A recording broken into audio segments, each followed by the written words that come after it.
বিশ্বকাপে দলে জায়গা করতে নেইমারকে যে শর্ত দিলেন আনচেলত্তি। আগামী বছরের ফিফা বিশ্বকাপে ব্রাজিল দলে গুরুত্বপূর্ণ অংশ হতে যাচ্ছে নেইমার জুনিয়র, এমনটা মনে করেন কোচ কার্লো আনচেলত্তি। তার আগে অবশ্য জাতীয় দলে ফিরতে হবে তাকে, এজন্য শর্ত দিয়ে রাখলেন সেলেসাও কোচ। বাঁ পায়ের ইনজুরিতে 2023 সালের অক্টোবরের পর থেকে জাতীয় দলের বাইরে ব্রাজিলের ইতিহাসের সর্বোচ্চ 79 গোল করা নেইমার।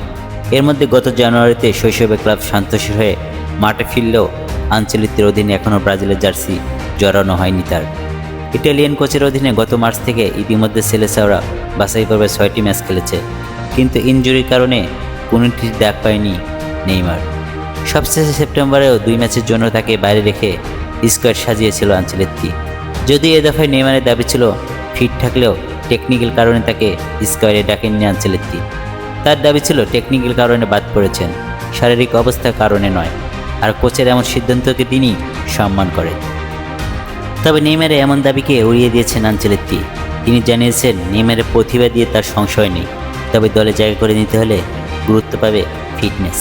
সম্প্রতি ESPNকে ব্রাজিলে দেওয়া সাক্ষাৎকারে আনচেলত্তি বলেন, আমরা কখনো নেইমার কেমন খেলে সেটা পর্যবেক্ষণ করতে যাব না, সবাই তার প্রতিভা সম্পর্কে জানে। আধুনিক ফুটবল তার প্রতিভার সুবিধা নিতে হলে তাকে শারীরিকভাবে সুস্থ থাকতে হবে। যদি সে শারীরিকভাবে ফিট অবস্থায় থাকে তার জাতীয় দলে জায়গা পেতে কোনো সমস্যা থাকবে না। বাশার সবুজ, নেক্সট নিউজ 24।